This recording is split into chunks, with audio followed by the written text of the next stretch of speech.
So, this is the part A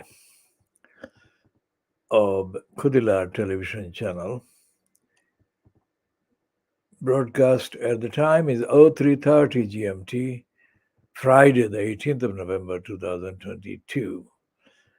It's the overall banner is the Baby Angel Geronimo editions, Khoodeelaar television channel, part A, 03:30 hours GMT, Friday, 18th of November 2022.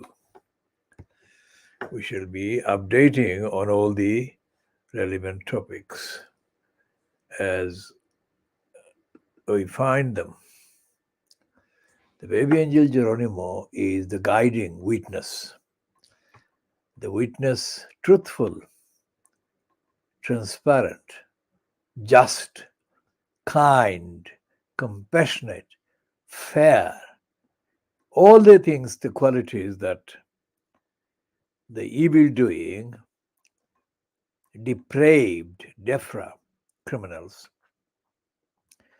depraved, DEFRA complicit, liar Boris Johnson, the DEFRA perpetrating George Injustice Eustace, the DEFRA-based criminal Christine Middlemiss, and all their colluders and collaborators are guilty of not recognizing justice, fairness,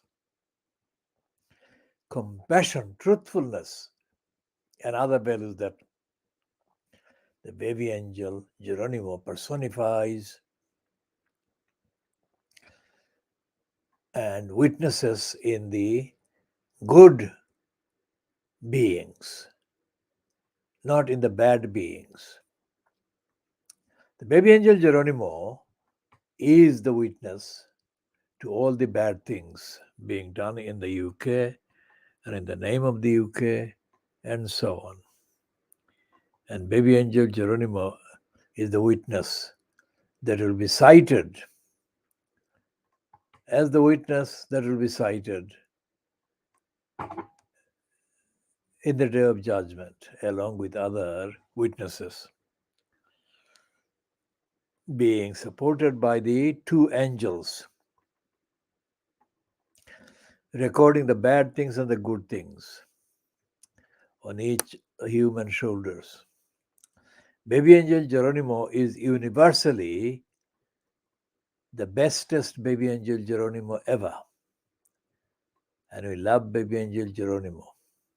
Both of the baby angel Geronimo, as well as the baby angel Geronimo, the witness, the moral and ethical witness, and the guide and the bearer of the best banner, a truthful banner, anywhere. So, under that short, updated declaration on behalf of baby angel Geronimo, by baby angel Geronimo, we move on to looking at Isabel Oakeshott. Isabel Oakeshott is an evil-doing, lying, fabricating criminal. Isabel Oakeshott is a career liar.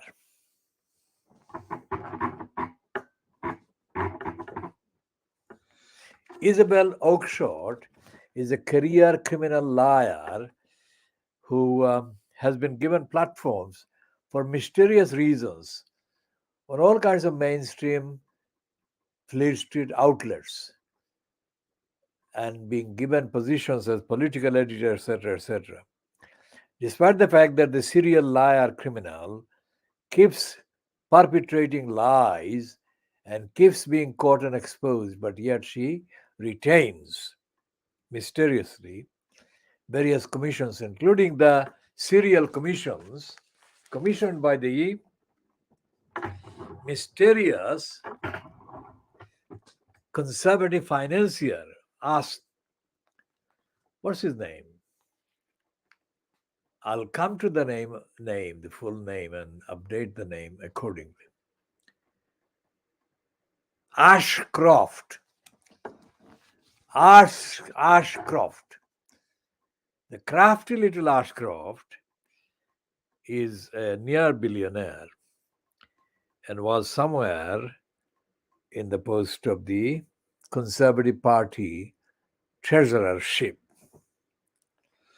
Ashcroft is the owner of the publishing thing that is fronted by the lying, creepy lying Ian Dale.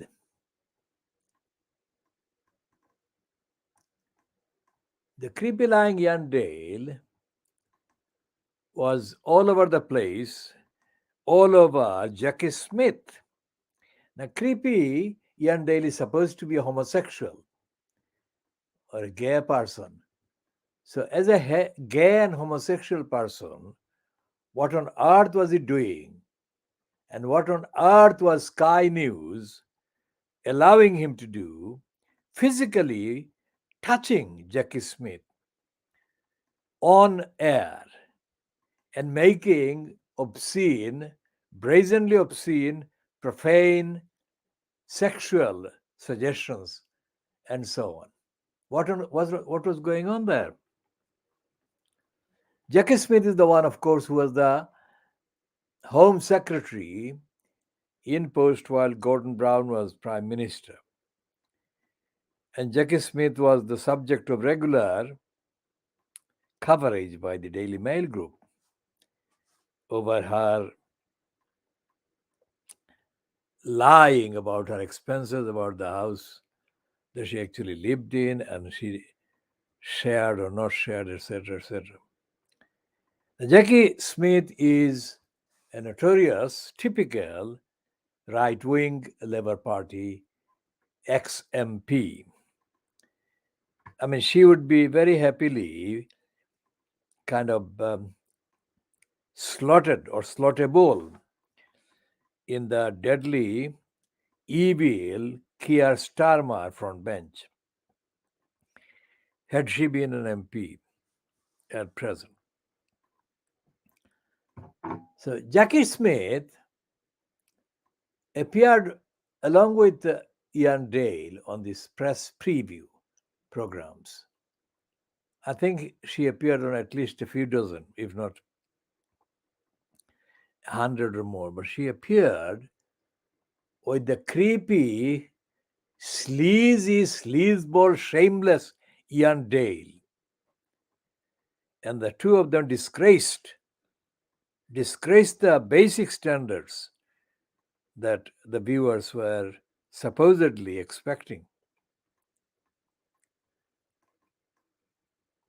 The logic of giving them the platform because they're obscene and profane,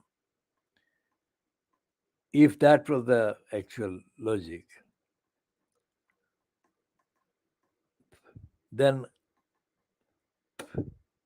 by that logic, no wrongdoer could be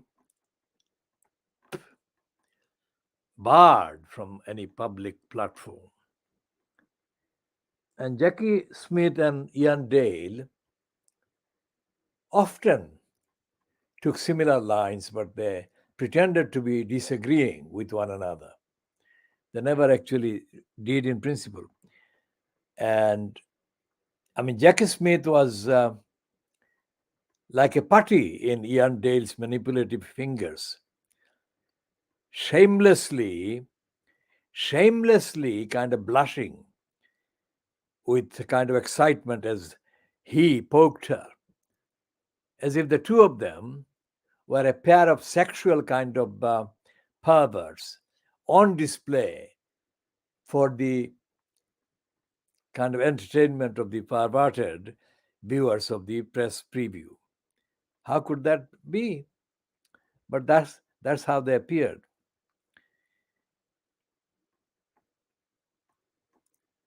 So Jackie Smith left the Sky News slot along with Ian Dale, and they set up a different kind of platform. And I think they are still operating in a different kind of platform together. And it shows that there is no real ethics or morality involved in this so-called mainstream media or mainstream media kind of commentators or the commentators about the mainstream media. As long as they get the dosh there, as long as they get the money, that is all that matters. So Isabel Oakeshott, the disgraceful, lying Brexiteer, features in the main item in the latest fortnightly edition of Private Lie. The main item is headed Bungled Door. Is it Bungle Book? The Bungle Book is about the promotional book about the shameless Matt Hancock, who has been given unlimited publicity by the Daily Mail, which has in fact updated Winston Churchill's role as the pimp to his son's wife, whom Churchill suggested should sleep with influential Americans so that she could get them on side to support the Churchill adventure against the Nazis. Of course, Churchill was not ever going to be able to match the Nazi army. And the Nazi army was not only the Nazi army, because Churchill,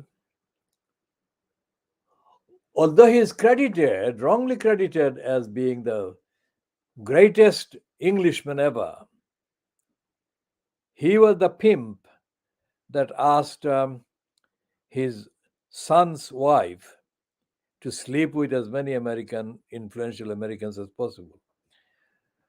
But about the same time, he was also diverting the resources.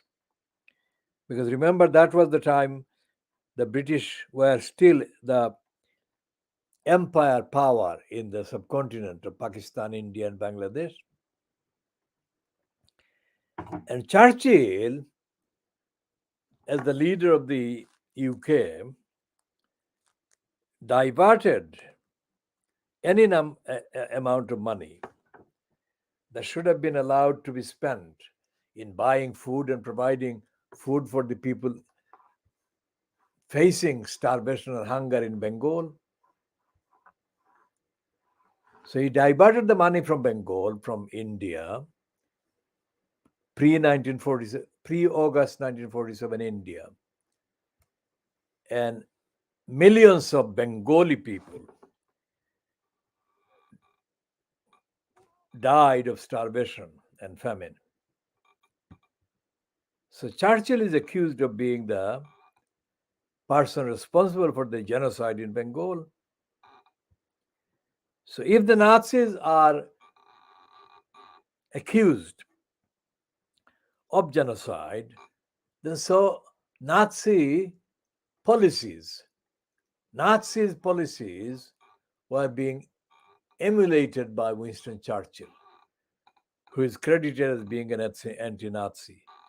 The evidence shows that he is not only not an anti-Nazi, but he is a Nazi type of dictator and oppressor who didn't blink an eyelid.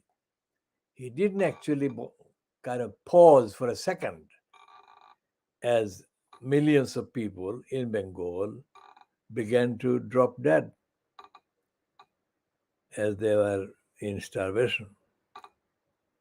Those years.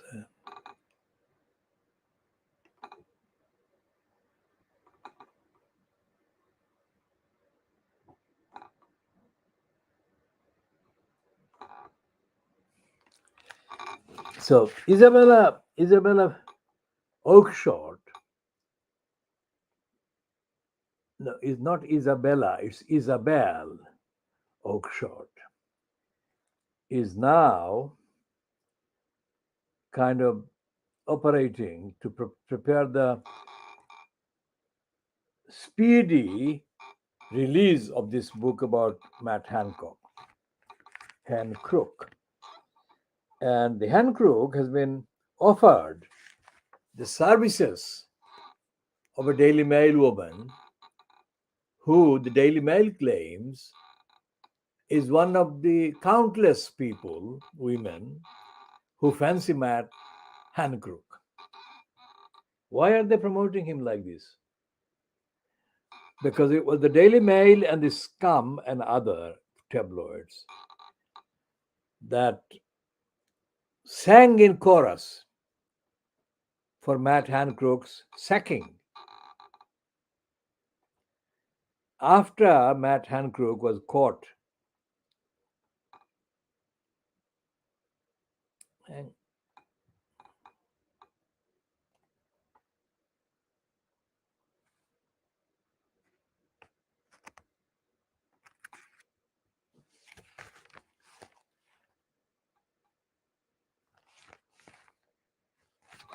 so Isabel Oakeshott is a serial criminal, serial liar, and faker.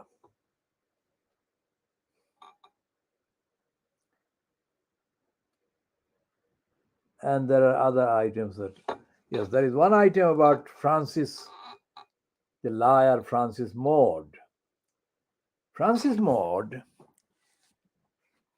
as a conservative, he was a conservative at the time in 2006 when he visited Brooklyn. Let me check if I can find a entry, a Khoodeelaar entry, Khoodeelaar exclusive, done by me on Maud, Francis Maud, yeah? Let's see.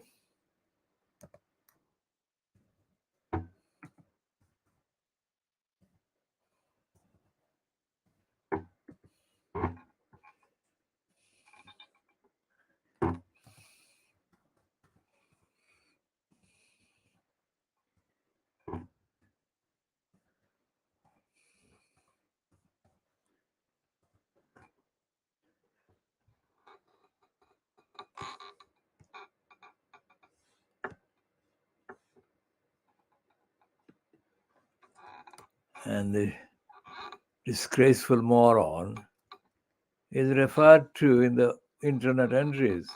Right Honorable, the Right Honorable Lord Maud of Horsham. Fuck the liars.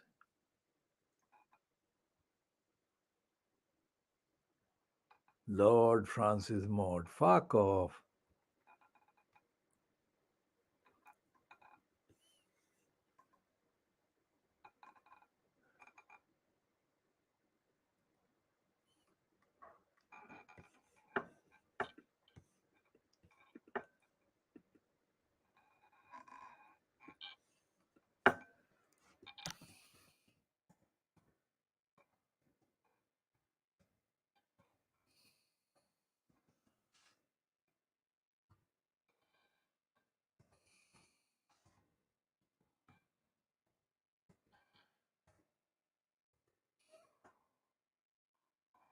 So here we are.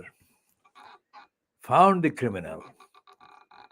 This is Khoodeelaar No to Crossrail Whole Bill campaign gets Tory HQ backing. Now that is the headline that was put on the item published by Odikar online on the 24th of April 2006 on the Indymedia, indymedia.org.uk. And the reason why it was headed No to Crossrail Whole Bill campaign gets Tory HQ backing solely, entirely based on the, at that stage, kind of detected as a lie, the untruthful statement by Frantic Maud, who said to me on a video that I recorded of him in Brick Lane, in April 2006 that the Conservatives would oppose the Crossrail bill. Now that was the bill. And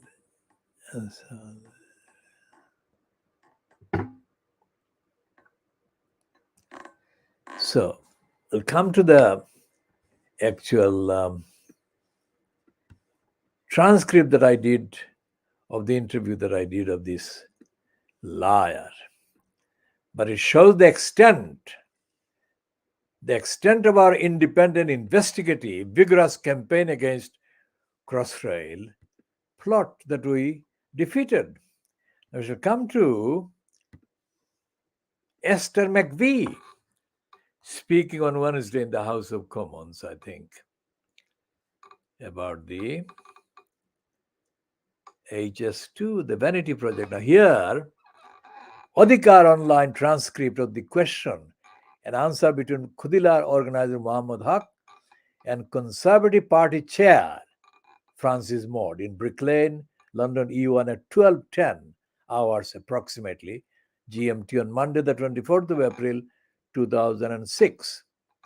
Transcript posted on Adhikar online web pages at 13:45 hours GMT, Monday 24th of April 2006. Muhammad Haq, organizer Khoodeelaar, the Brick Lane, London E1 area, no to Crossrail Hole Bill. Hello, can I ask you a question from Khoodeelaar? Francis Maud, yes, do. Muhammad Haq, Khoodeelaar is the campaign against Crossrail Hole in Brick Lane, London E1 area. Muhammad Haq, what would you say is your party's position? Francis Maud, well, we are very much in favor of Crossrail, which we think can deliver very serious benefits to the area, but we are concerned that there shouldn't be slight stemmer. All of the digging up of slight stemmer, the Brick Lane, London E1 area, to make it happen, we don't see that it's necessary, that the digging up that is.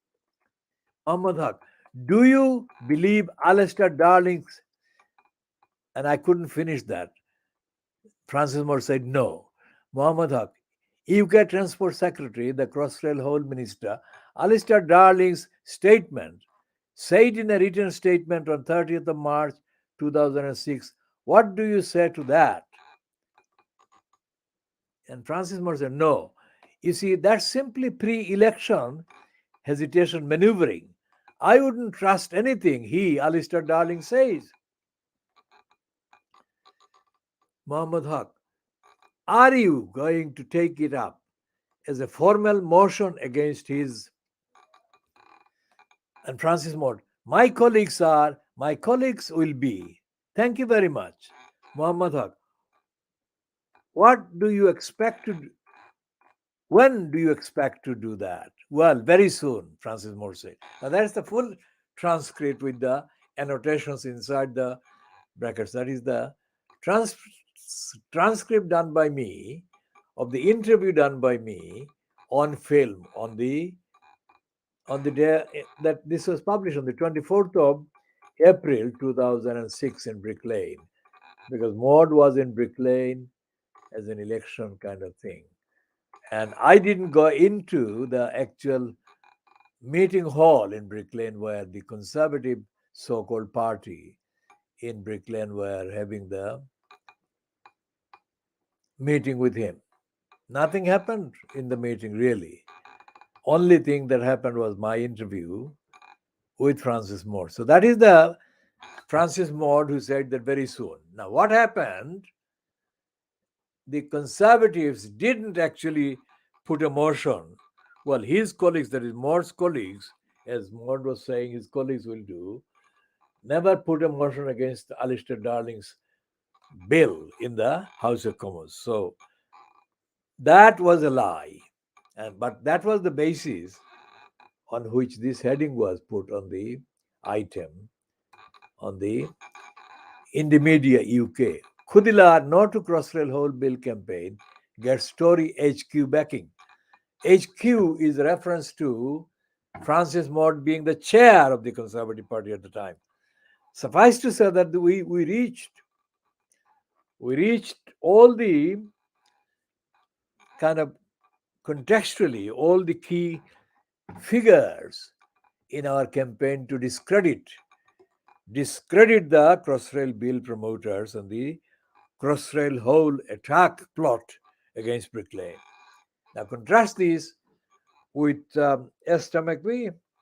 Esther McBee, let's see what she said in the House of Commons against the Crossrail HS2. Esther McBee spoke. Let's see. Okay, HS2. Esther McBee. No HS2. Esther McBee says that HS2 is wrong, and this is where her intervention is put. So 15 seconds intervention. Is it 15 seconds? Let's see how long this is.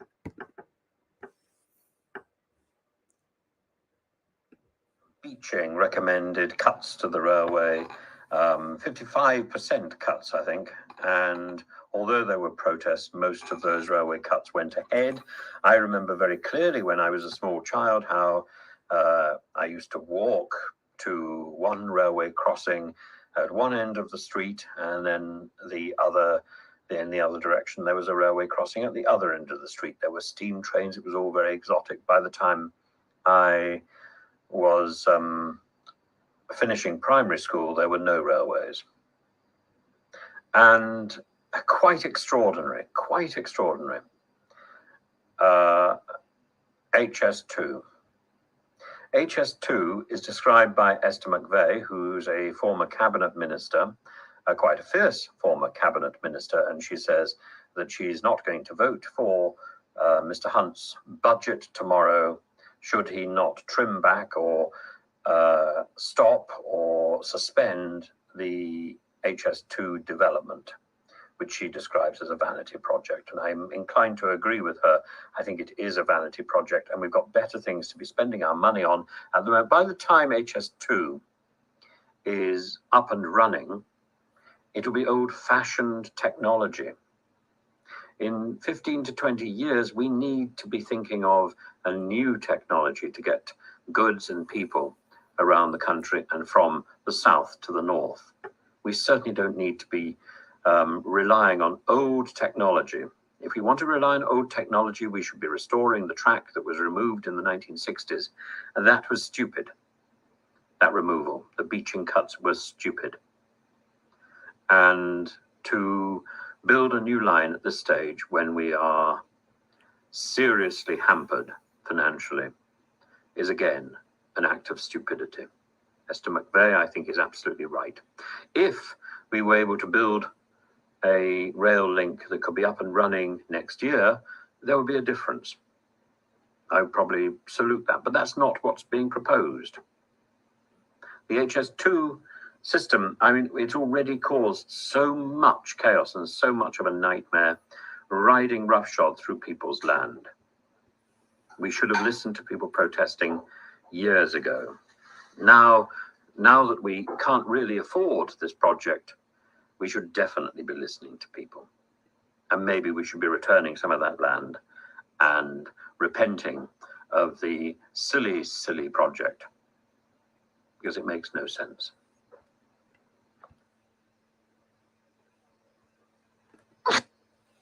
So this was one of the campaigners against HS2. Let's see where Esther McVey is actually featured there.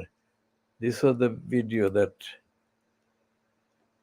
the BBC will have. Let's see if... This is the Quadlock Mag case. What's great about this case, as well as keeping your phone protected, is it actually has inbuilt magnetic. So how did the autumn statement tomorrow? Let's have a listen to what she had to say. Mr. Speaker, given that we have the highest burden of taxation in living memory, it is clear that the government's financial difficulties are caused by overspending and not due to undertaxing. Does the Deputy Prime Minister therefore agree, if the government has got enough money to proceed with HS2 at any cost, then it has sufficient money not to increase taxes? If, however, it has so little money, it has to increase taxes, which is a last thing for a Conservative government to do, then it doesn't have sufficient money for HS2. So can I gently urge the Deputy Prime Minister not to ask Conservative MPs to support any tax rises unless and until this unnecessary vanity project is scrapped? Because I, for one, won't support them. Right, strong stuff, but I suspect echoing what a lot of people are thinking right now. When you're about to see your tax bill go through the roof, cost of living crisis, I mean, take your pick, frankly, we're all going to be skint before you know it. Jeremy Hunt's going to announce his autumn statement tomorrow, which is what...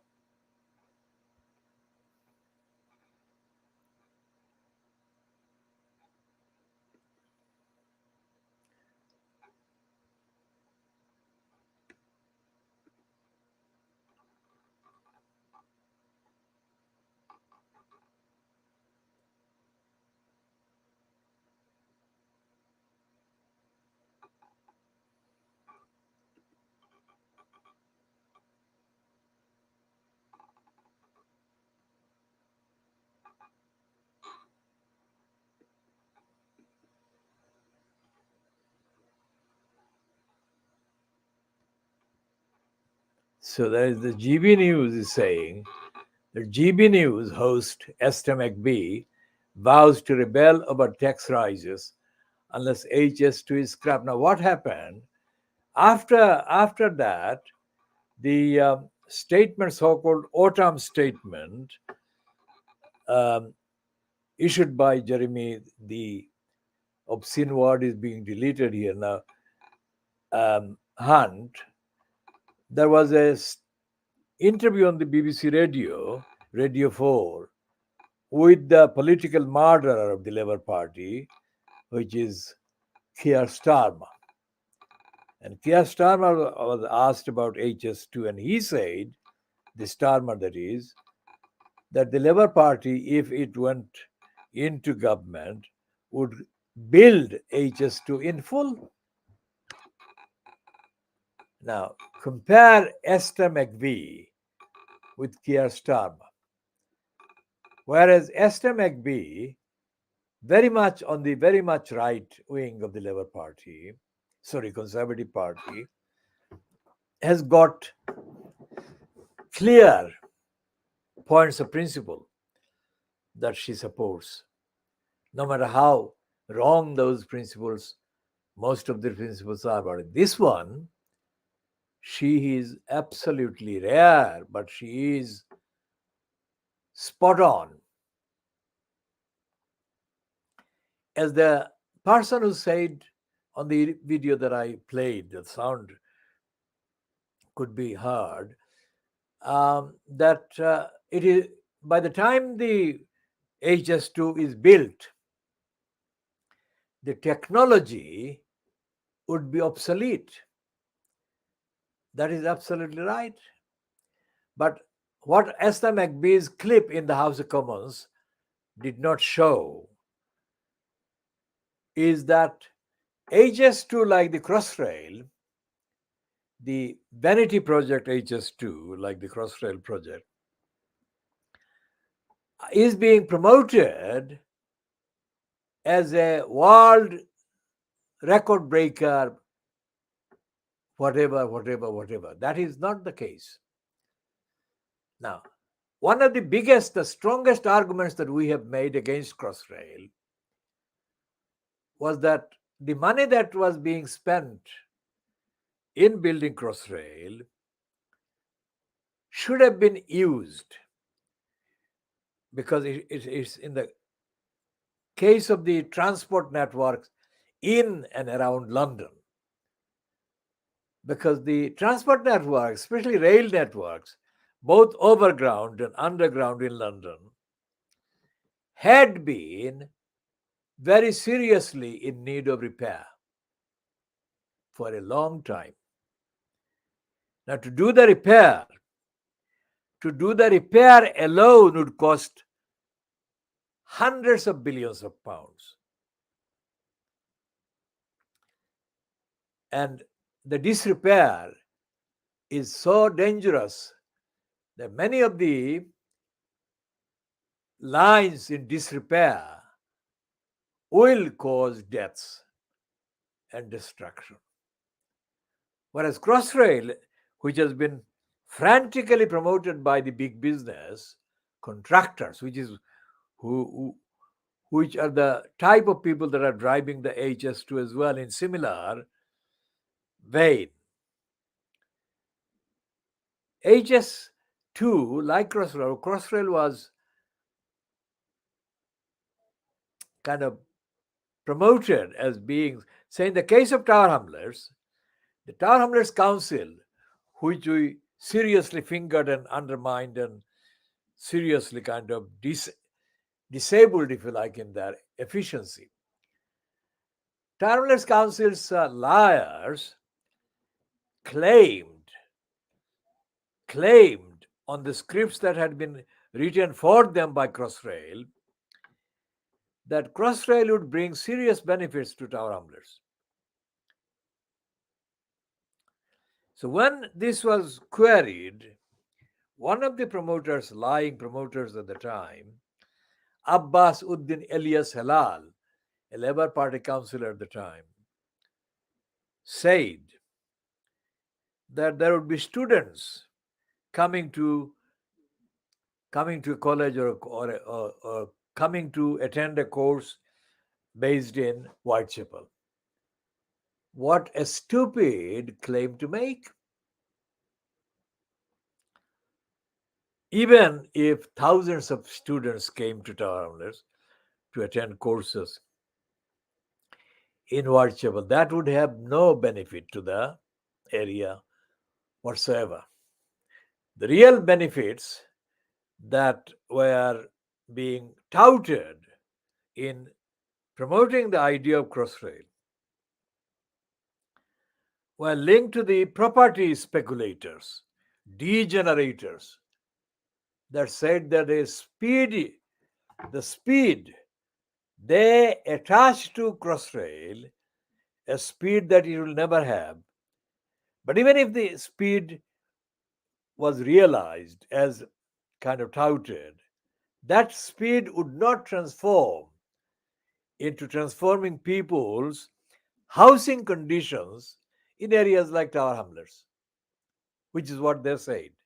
They said that Crossrail would bring housing market benefits to people living near the line.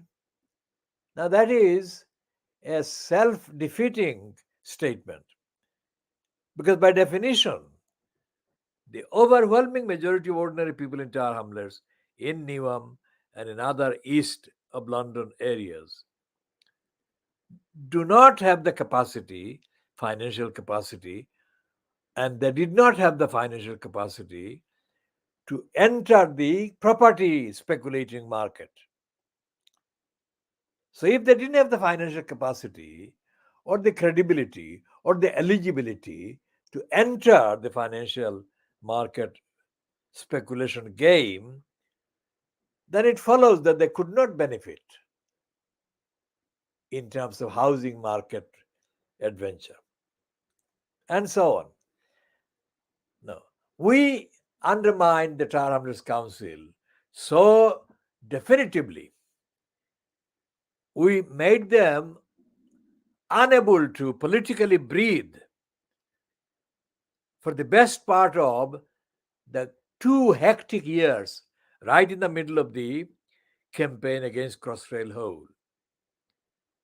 Now, we could do that because we correctly identified the vulnerability of these councillors, Tower Hamlets councillors. And the vulnerability was that they depended for their election, next election, they depended on the people of Tower Hamlets, who also supported the Labour Party generally. So when we went to town against Crossrail Bill and against the colluders and liars backing the bill,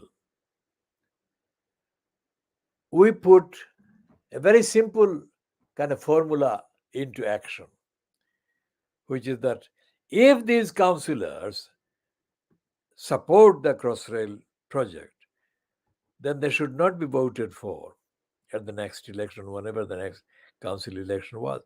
And the council election took place in May 2006.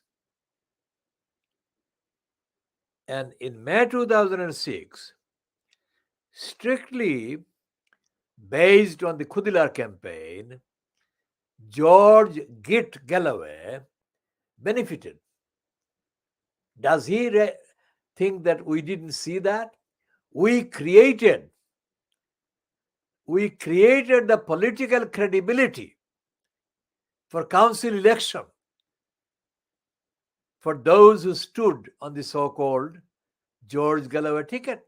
We, Khoodeelaar campaign, did that, not Galloway, nor any of his racist colluders who came from wherever with him.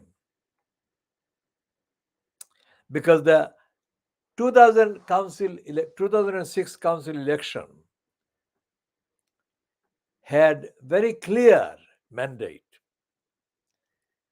or issue of a mandate, which was that those who supported Crossrail should not be voted for. And George Git Galloway put out the so-called kind of promise that they would not support Crossrail. And on that basis, a totally unheard of political entity, which has disappeared since anyway, that was associated with George Galloway, got 6 or 7 Tower Hamlets Council posts. Now, all of those who got elected on the George Galloway ticket, that is the Disrespect Party, all of them said that they supported the Khoodeelaar campaign. They said that up to the time of the election. Once they got elected, all of these liars forgot about the Khoodeelaar campaign. The Khoodeelaar campaign did not need those liars. They needed the Khoodeelaar campaign.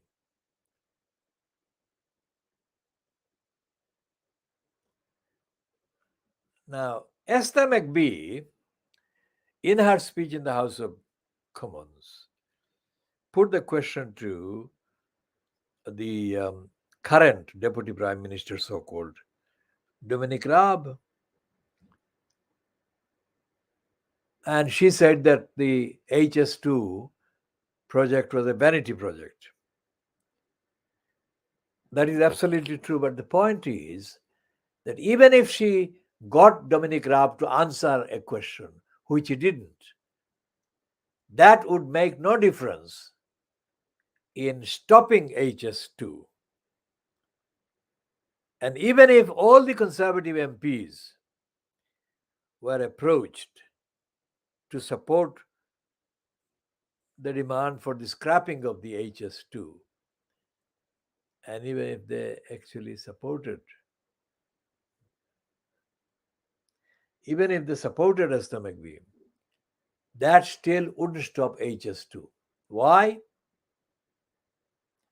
Because there is this Labour Party so-called leader,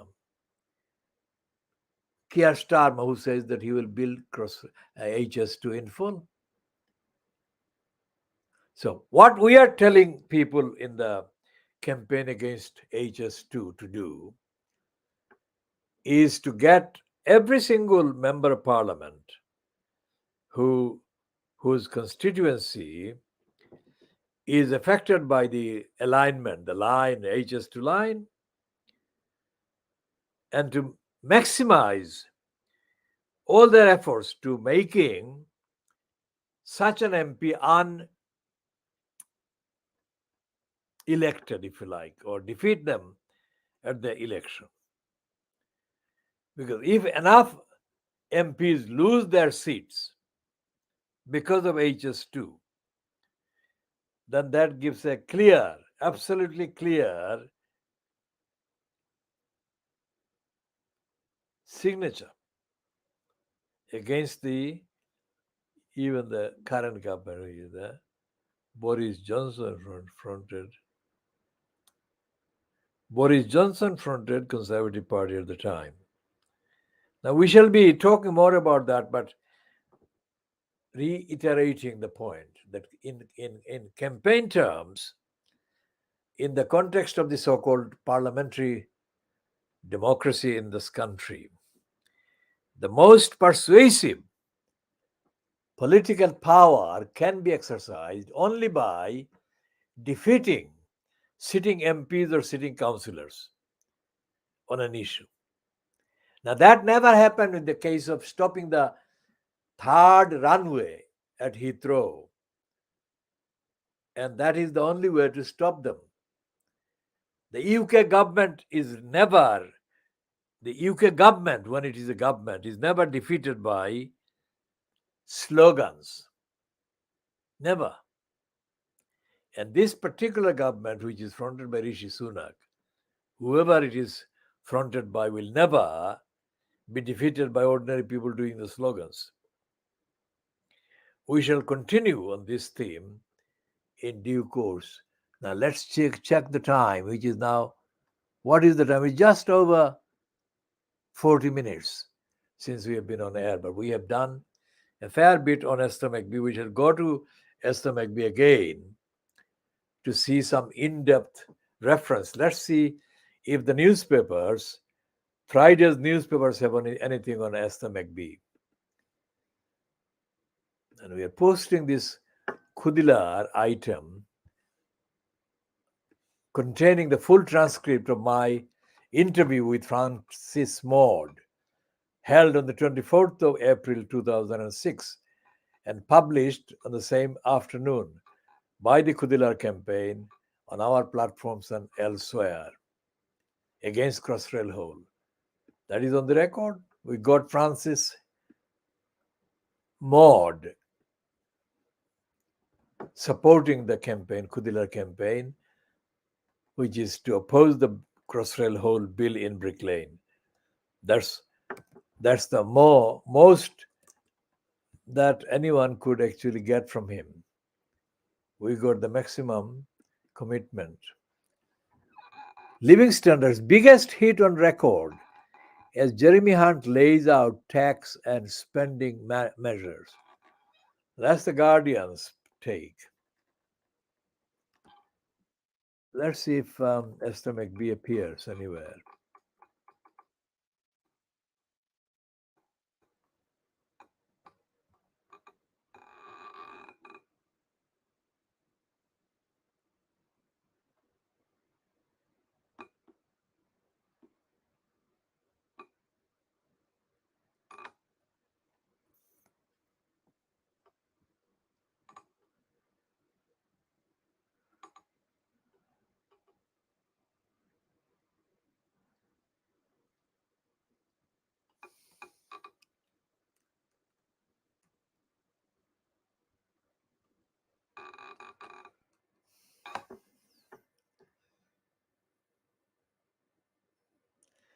The Guardian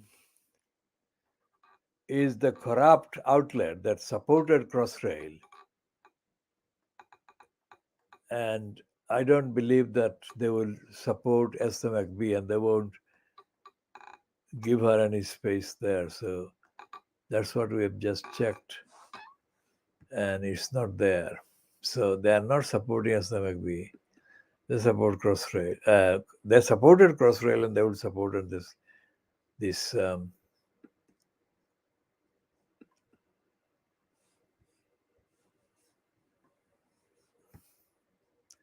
HS2 as well.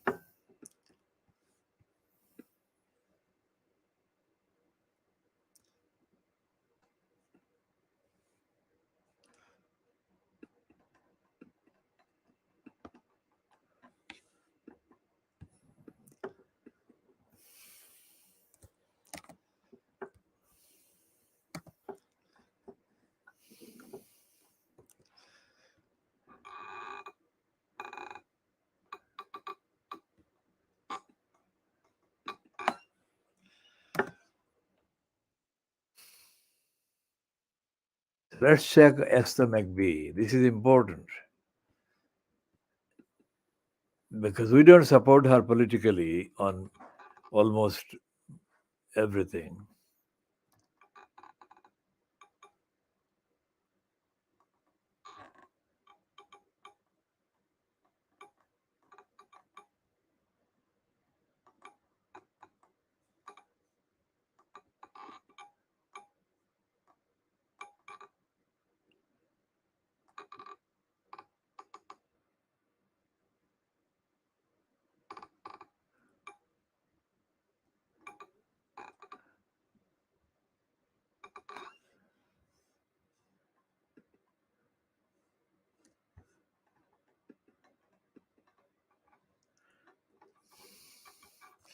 So the Independent Online, which is only online, senior Tory warns she won't support tax rises unless HS2 is scrapped.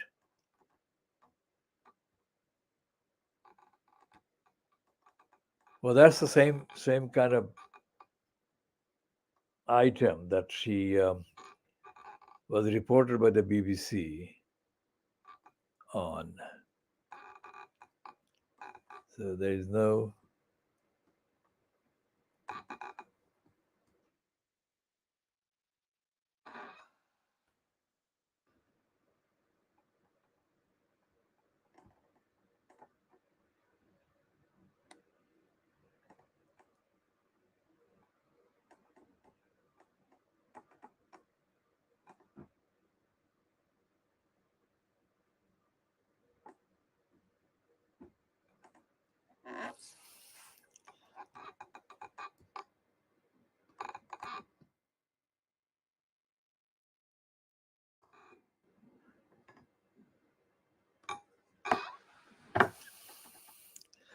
So they've got a token piece here. A senior Tory has warned she will not support any tax rises in the autumn statement unless the government scraps HS2. Well, that's a typical kind of line. It's not a Conservative former cabinet minister Esther McBee said the new high-speed railway is an unnecessary vanity project. As she told members of parliament, it was clear the government's financial difficulties are caused by overspending.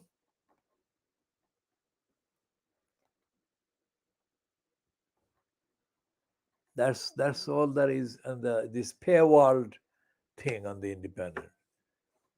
So we don't need to go into the paywall.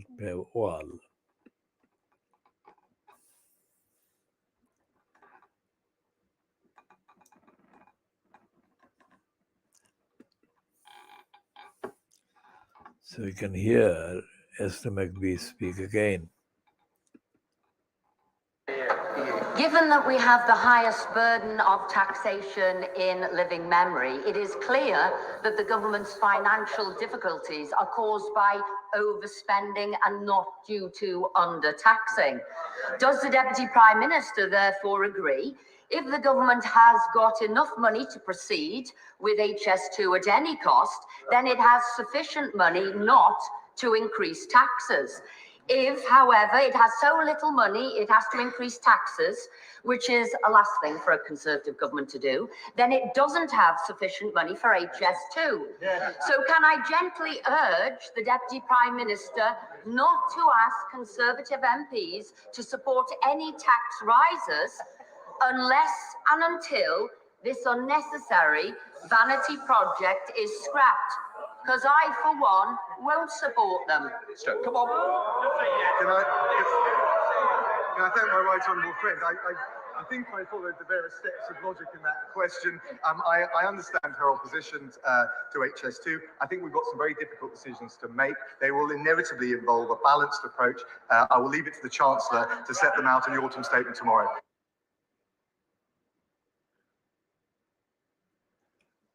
So that's the That's the threat now. This threat that she won't support their Given that we have tax. the highest burden of taxation in Let's hear living it again memory, and then it I'll is come. clear that the government's financial difficulties are caused by overspending and not due to undertaxing. Does the Deputy Prime Minister therefore agree, if the government has got enough money to proceed with HS2 at any cost, then it has sufficient money not to increase taxes? If, however, it has so little money, it has to increase taxes, which is a last thing for a Conservative government to do, then it doesn't have sufficient money for HS2.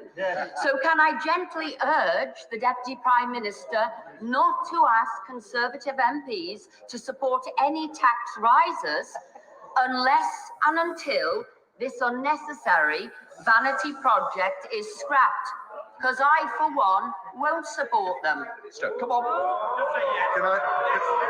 Come on. Can I? Won't support them. Because I, for one, won't support this unnecessary vanity project is and until this unnecessary fees to support any tax rises unless and until this unnecessary vanity project is scrapped. Because I, for one, MPs to support any tax rises unless and until this unnecessary vanity project is scrapped. Because I, for one, won't support them. Come on. Can I thank my right honourable friend? I think I followed the various steps of logic in that question. I understand her opposition to HS2. I think we've got some very difficult decisions to make. They will inevitably involve a balanced approach. I will leave it to the Chancellor to set them out in the autumn statement tomorrow. So if she says it's unnecessary and vanity, this doesn't threaten the government, does it?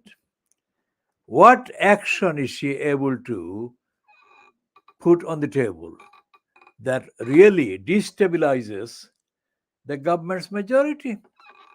That's the only way to stop the HS2. That is the only way.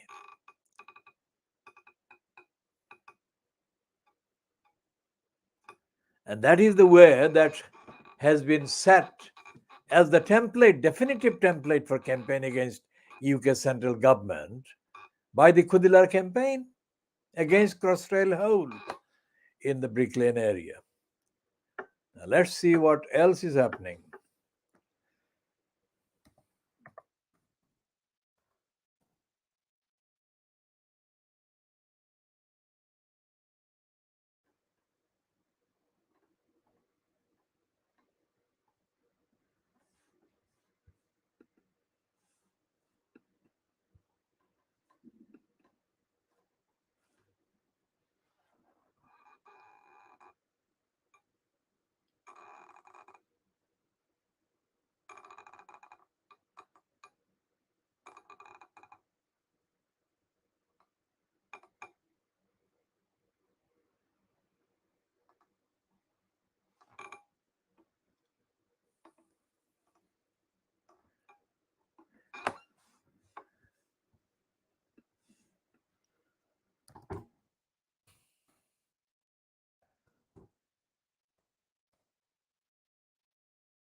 So there is no real news about Imran Khan, except that there is an internal kind of spite going on. Salim Bukhari exposed Imran Khan's enemies within the Pakistan Tehreek-e-Insaf.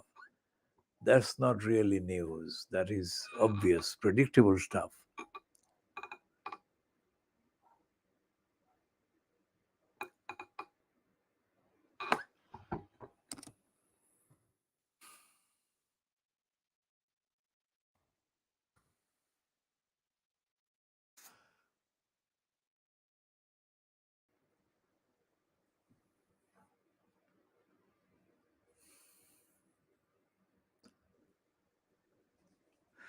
Now,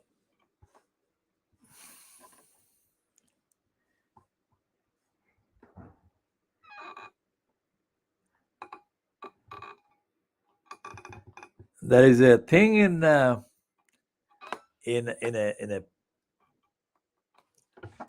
I mean, this is a name called Blitz. It's the name of the weekly that was associated with the corrupt R.K. Karangia.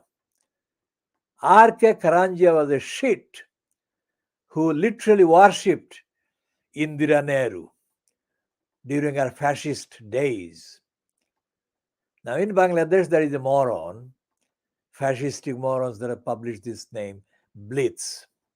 Now, this one has got a heading on the item.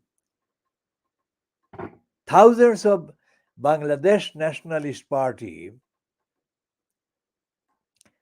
men in the guise of Tabligis in Sylhet Ijtema ground. Now, the morons who are in charge of the Bangladesh Nationalist Party have got an imitation of the British National Party and call it, the abbreviation is BNP. It shouldn't be called BNP, it should be called BDNP to distinguish, but they don't seem to have the nuance, the understanding of the difference. The 2-day Tablighi Jamaat Ijtema began on November 17th morning at the Sylhet city's suburban truck terminal. What is suburban truck terminal? Is it suburban? Permission of this event has been issued by the Metropolitan Police Commissioner of Sylhet. Earlier, there was an instruction from the police administration to postpone the Ijtema. Following this instruction, the president of the organizers of Ijtema, Anjuman-e-Hifazat-e-Islam, and its leader, Mufti Rashidur Rahman Farooq, and his followers, along with thousands of devotees, took a stand on the Ijtema ground and announced to observe the event as per their demanded schedule.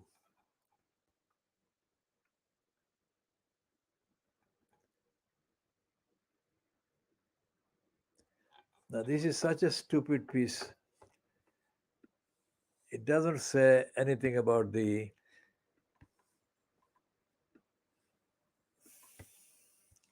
headline, does it? So we'll see if we can find the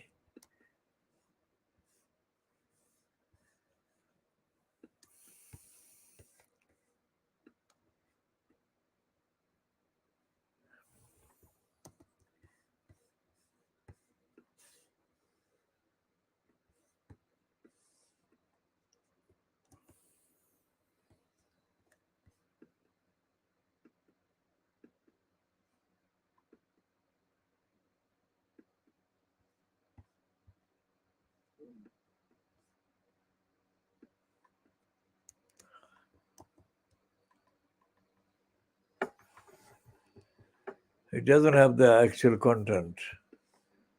It doesn't have the content.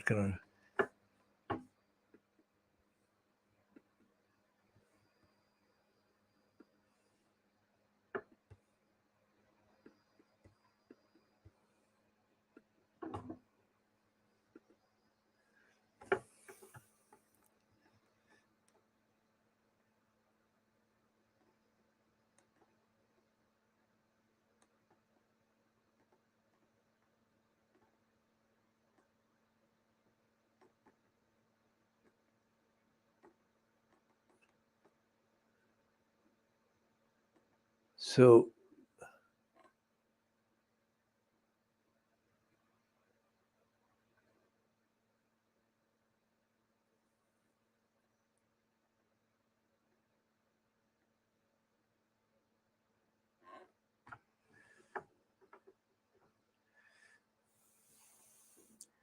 typical corrupt politics.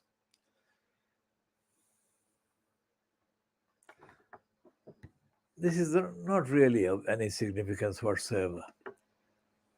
And there is no politics about Sheikh Hasina's regime. There is no political report, so where else do we go? So we shall come to conclude this edition at